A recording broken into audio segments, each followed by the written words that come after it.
गंभीर अंदाज में, जैसे एक कथाकार बता रहा है।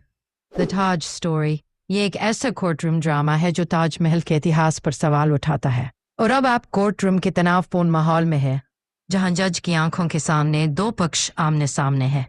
एक तरफ वो इतिहासकार जो कहते हैं कि ताजमहल एक मकबरा है, और दूसरी तरफ वो दावा करते हैं कि ये कभी एक प्राचीन शिव मंदिर था। और परेश रावल इस कहानी में एक तेज तर्रार वकील के रूप में कोर्ट में खड़े हैं। अपने तर्कों, अपने दस्तावेजों और इतिहास के जिक्रों के साथ वो कोशिश कर रहे हैं अदालत को समझाने की कि ताजमहल की कहानी जितनी सीधी लगती है उतनी है नहीं। अब जाकिर हुसैन के किरदार की तरफ इशारा करते हुए, दूसरी ओर है जाकिर हुसैन, सरकारी वकील जो मुगल इतिहास की रक्षा करके हैं। दोनों के बीच कोर्ट रूम में बहस बहुत तेज होती है। और इस कहानी में अमृता खानविलकर भी हैं, जो एक पत्रकार है। वो मीडिया के जरिए इस केस को जनता के बीच ले जाती है, राय मोड़ती है और माहौल को गर्मा देती है।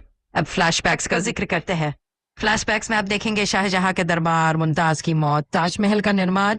पर वहां एक ऑल्टरनेट हिस्ट्री भी सामने आती है। प्राचीन मूर्तियां, मंदिर के विशेष और एएसआई की रिपोर्ट्स सब अदालत के सामने पेश होते हैं।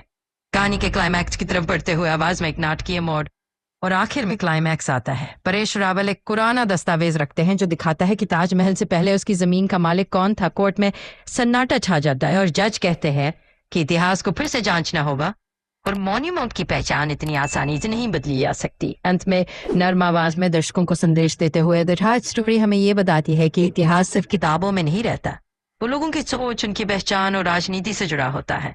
ये फिल्म सवाल उठाती है, जवाब नहीं देती। उम्मीद है आपने इस कहानी को महसूस किया होगा।